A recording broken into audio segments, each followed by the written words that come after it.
मरियम बोली कि अगर तुम परहेजगार हो तो मैं तुमसे बचने के लिए रहमान की पनाह लेती हूँ। फरिश्ते ने कहा कि मैं तो तुम्हारे परवरदिगार का भेजा हुआ यानी फरिश्ता हूँ और इसलिए आया हूँ कि तुम्हें पाकीज़ा लड़का बख्शूं।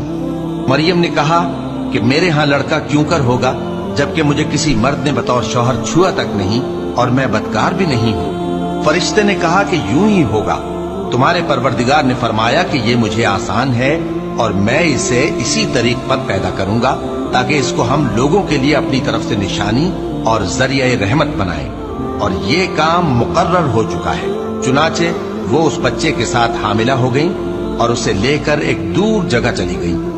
फिर दर्द ज़ेह उनको खजूर के तने की तरफ ले आया। कहने लगी कि काश मैं इससे पहले मर चुकती और भूली बिसरी हो गई होती।